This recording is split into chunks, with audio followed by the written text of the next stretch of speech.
Today, we're unpacking a match that was, honestly, an absolute masterclass in tactical discipline. We're looking at a truly historic clash of styles on the global stage. If you're a fan of the strategic side of the game, where patience, precision, and defensive grit can completely neutralize raw possession, you are going to love this breakdown. We are going to look at exactly how one team managed to exercise decades of demons, executing a game plan so perfectly that people will be studying it for years to come.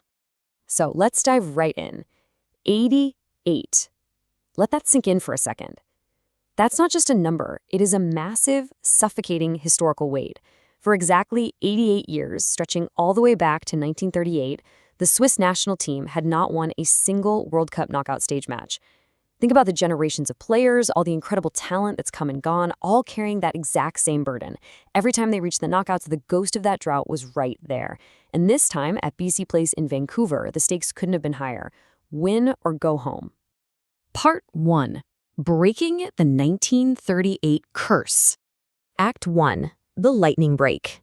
Looking at the start of this game is fascinating, because if you were just glancing at the pitch, you'd think the narrative was heading in a totally different direction. Look at the stark contrast in strategies right out of the gate here. On the left, Algeria came out like a tornado. They were dictating the tempo, controlling early possession, and showing some really strong intent. But check out Switzerland on the right. They didn't even try to fight fire with fire. They just set up this brick wall of pure tactical discipline. They were perfectly happy letting Algeria have the ball, keeping their shape, staying patient, and just waiting for the exact right moment to strike. It goes to show, intent doesn't always equal control.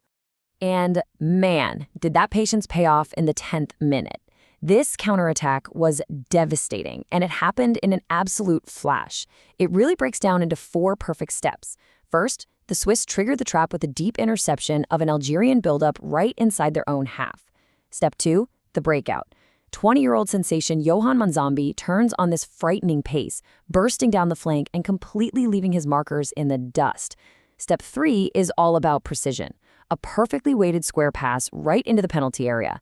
And finally, step 4, Breel Embolo arrives to clinically finish it off from close range. 4 steps, perfect execution, and boom, the team without the ball suddenly has the lead. That early opener completely stunned Algeria.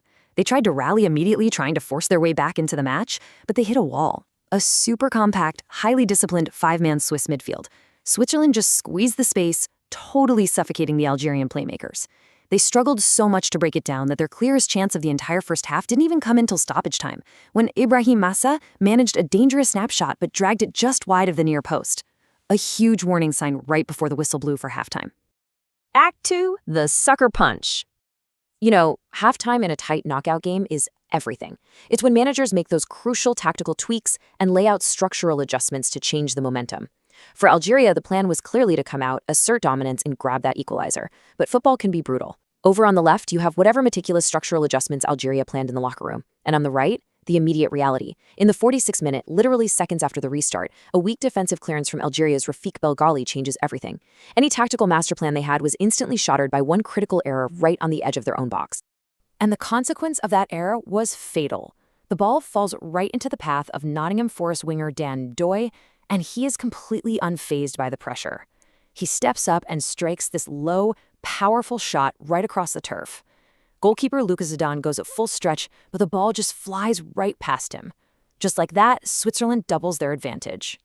This timeline here perfectly captures those wild momentum swings. Embolo opens the scoring at the 10-minute mark. Then, after a half of pure frustration, Algeria gets a glimmer of hope at 45+ with Maz's near miss going into the tunnel. But then, bang, minute 46, the very first minute of the second half, Ndoye delivers that sucker punch. The damage to Algeria was brilliantly, painfully sandwiched right around halftime, and it effectively broke their spirit before the second half even truly began. Act 3, defensive masterclass. So, sitting on a commanding 2-0 cushion, Switzerland didn't panic, and they definitely didn't try to force a third goal.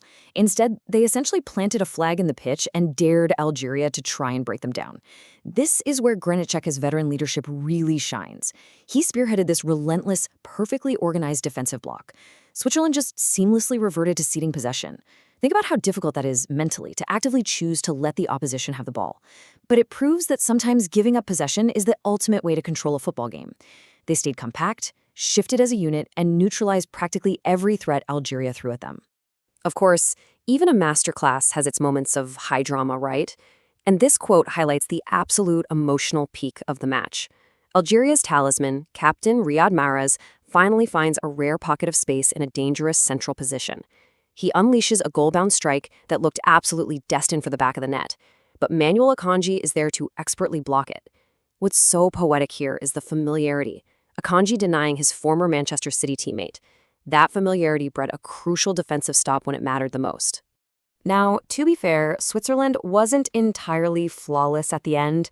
Substitute Fabian Rieder actually found himself with a late, open goal opportunity to make it 3, and inexplicably he scuffed it. But honestly, it simply didn't matter. The defensive block had already done its job so well that despite the missed chance, the terminal damage to Algeria was completely done. A bittersweet farewell. When that final whistle blew, the energy in the stadium totally shifted. The high-paced tactical chess match was over, replaced by the sheer weight of history. For the Swiss, the magnitude of this just cannot be overstated. Their first World Cup knockout victory since 1938. It's a truly historic breakthrough for manager Murat Yakin and his incredibly disciplined squad. The ghosts of 1938 have finally been put to rest, and that 88-year drought is officially over. They proved that with absolute tactical commitment, history can be rewritten. But then, in stark contrast, you have the heavy emotional reality on the Algerian side. Following the match, their legendary captain, Riyad Mahrez, announced his retirement. It drew the curtains on an absolutely iconic international career. He gave everything to that national team, and seeing it end against such an impenetrable Swiss defense just adds a layer of genuine poignancy to the history made on this pitch. And so that wraps up, leaving us with a really fascinating double-sided question to ponder. With the 88-year curse finally broken and that massive psychological burden lifted, just how far can Murat Yakin's tactical masterclass take the Switzerland team in the tournament? And on the flip side, facing the end of an era, how will Algeria rebuild and redefine themselves after the departure of the legendary Riyad Mahrez? I'll leave you to think about that one. Thanks so much for joining.